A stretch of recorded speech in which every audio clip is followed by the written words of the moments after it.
None of you are actually safe places for us. You are not safe for us. When I see a white woman, I don't go, safety. And it doesn't matter if she's wearing a safety pin or a blue friendship bracelet, guys, because that's performative. That's us wanting to make ourselves special, wanting to make ourselves feel better, wanting to make sure that everybody knows we're one of the good ones. And yet, us being one of the good ones did not save anybody. Guys, welcome back again to the channel. It's so good to have you. Thank you so much for clicking when you saw this video. So in today's video, this white woman is saying that their people should stop wearing, that's white people or white women should stop wearing the blue bracelet just to prove something to black women, because no matter how they do it, it's performative, that they are not going to see them as one. Okay, it's not going to save anybody. It's not going to change how black women see them. Okay, and she reminded them of 2016 when Trump won as well, that they all had to wear safety pin just to prove that, you know, we're with you guys, we are one of the good people, we never voted for Trump, you know. Anyway, let me know what your thoughts are in the comment section as to watch this video. Hi, this video is going to be about blue friendship bracelets, and so by default I'm talking to women who look like me. You're welcome to stay if you're not women who look like me, but this is a moment where I want to speak to my own demographic and offer some thoughts. If you don't know what I'm talking about, let me very quickly explain. Immediately, like literally the morning after the election, while we're all still reeling from the results, and we're seeing the demographics of who voted what, on this app, all over the place, all of a sudden in comment sections and everywhere else, I'm seeing white women talking about how do we let black women know that we aren't the bad white women. We're not part of that 52% of white women who voted for Donald Trump. I know, blue friendship bracelets, all through the comments, everywhere. People are making videos. People are popping up their little TikTok shops. Literally Wednesday morning, November 6th. This is already happening all over the internet. I have been trying all morning to think of a way to say this to you that's going to be gentle and that's going to bring you in so that you will actually listen to me and not just get defensive and angry and argue and turn your ears off and just put your blue bracelet on. I've been trying so hard to find a way to gentle parent everybody into at least listening to me and considering what I have to say. And you know what? The closest that I've been able to come is this. Cut it the fuck out immediately. That's it. That's as gentle as you're going to get from me. And I will tell you why. We already did this, gals. We did this in 2016. Safety pins. Okay? After Donald Trump won in 2016, it wasn't just white women, and it actually came from a trend that started in England, and it's a whole thing, and you can look it up on the internet if you weren't like around in 2016 or like aware of politics. But in 2016, the movement was, oh, I'm a white person who didn't support Donald Trump, and I want a way to all the people of color around me and black people and indigenous people, like I want to be able to, in the streets, so they know I'm safe. I'm a safe place, so I'm going to wear a safety pin. And what good did that do, everyone? Did we save the world in 2016 by wearing our safety pins to let black people know, especially black women know, that we're safe, that they can be safe with us? What did we just demonstrate? They cannot be safe with us. And maybe it wasn't me. I voted for Kamala Harris. And maybe it wasn't you. Maybe you voted for Kamala Harris.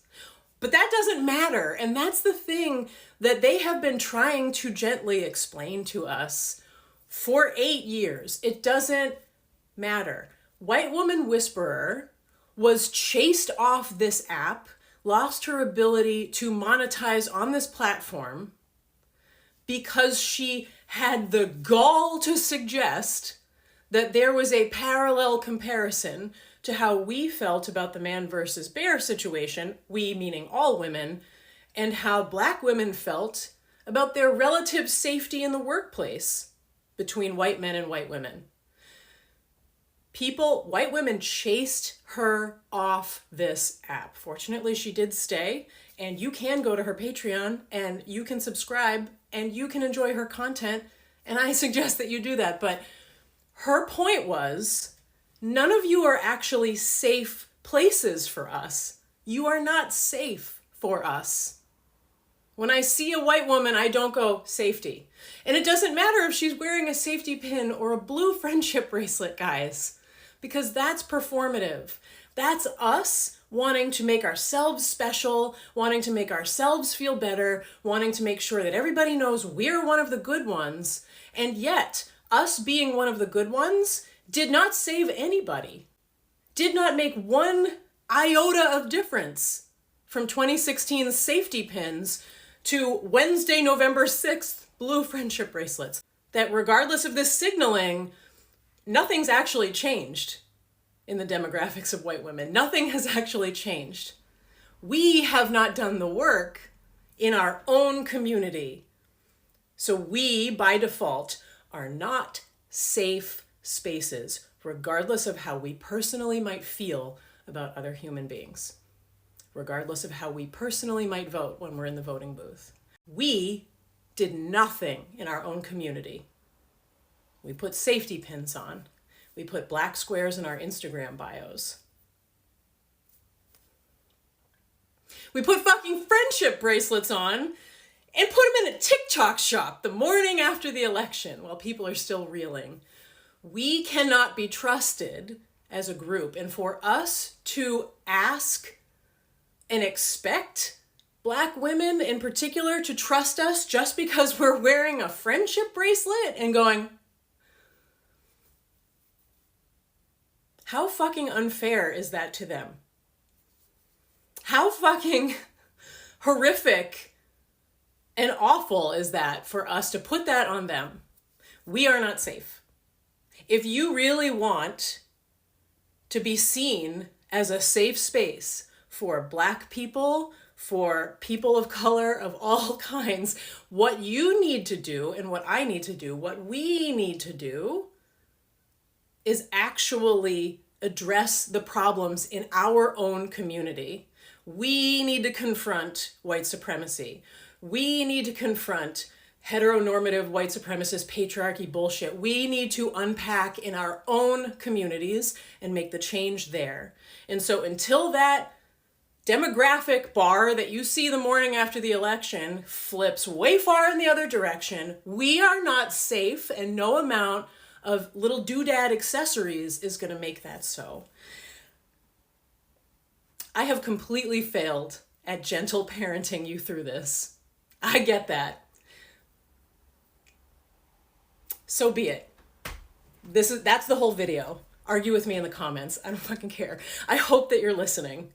I hope that do not wear or purchase or talk about a blue friendship bracelet.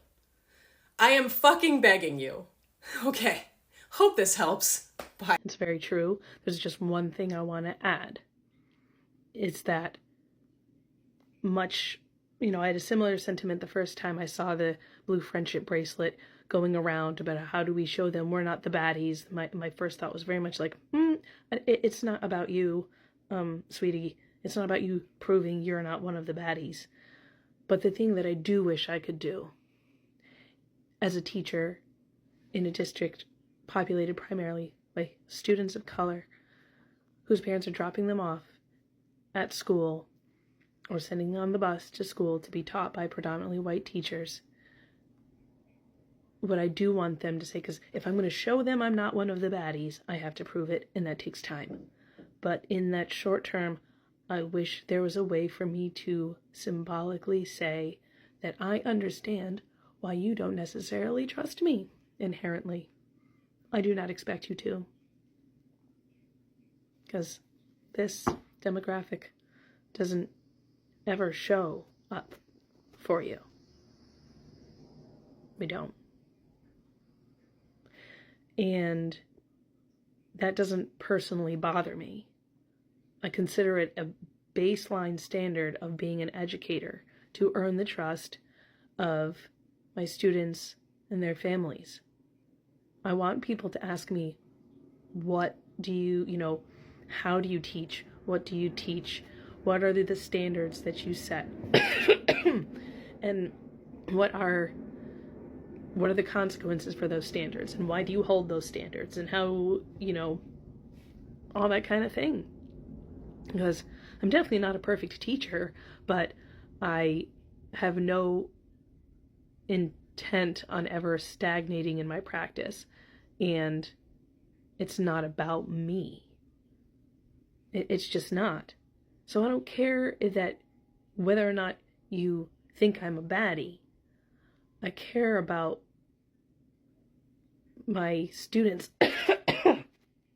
and their families knowing that I'm comfortable with their skepticism and their questions, and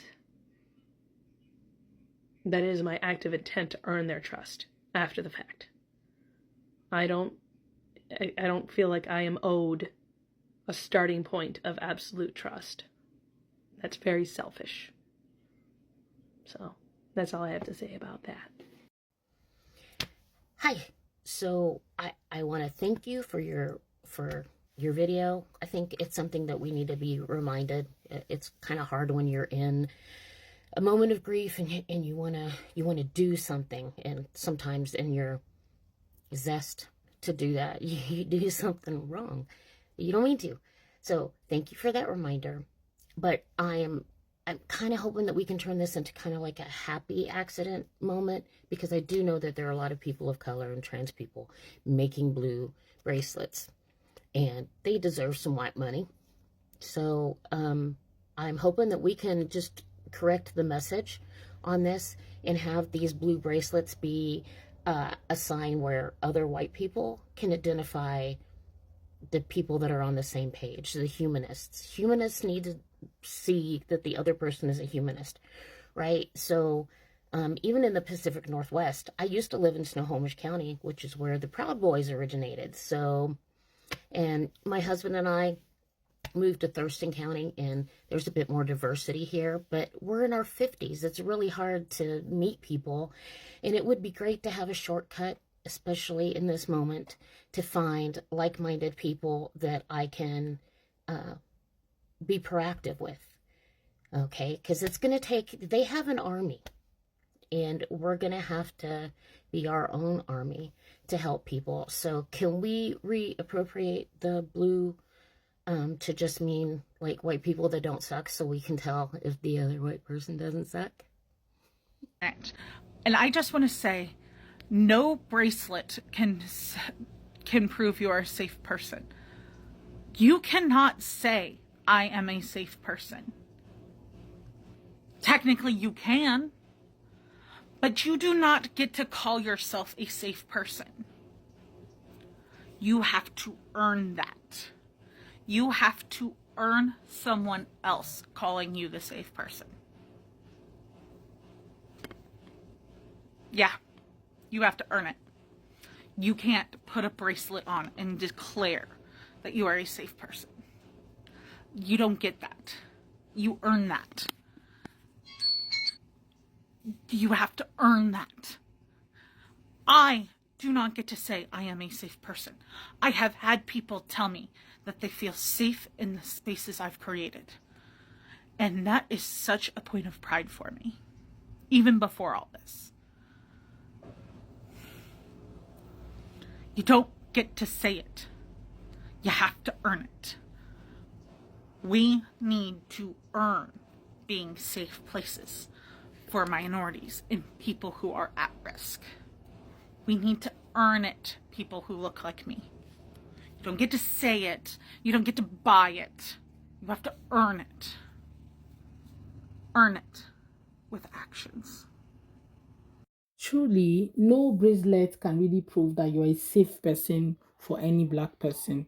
Okay, if you're a white person, no bracelet can actually showcase that you are safe for a black person to come close to you or to, relate with you and all of that. I think no bracelet can actually do that. Even safety pin, what have you, it can't really prove it. I think you have to earn it. Like she said, truly, you really have to earn it. You have to show it in your character. It's something that you have to, showcase. And I don't think even black people are like forcing people to buy this thing. They are just wearing it for their own self, or like, all right, to just prove that, oh, this is who we are, we supported this and all of that. That's what I've come to understand. But yeah, you guys let me know what your thoughts are in the comment section. But I don't think that really any bracelet can showcase that somebody is a safe place for anybody at all, you know. Well, let me know what your thoughts are in the comment section. I'll be here to read from you. If you have watched this video to this point, then share your thoughts, okay, in the comments, and also do subscribe to the channel if you haven't already. Do give this video a thumbs up as well, okay. Thank you so much, guys, for watching. See you guys on my next video. Bye, guys.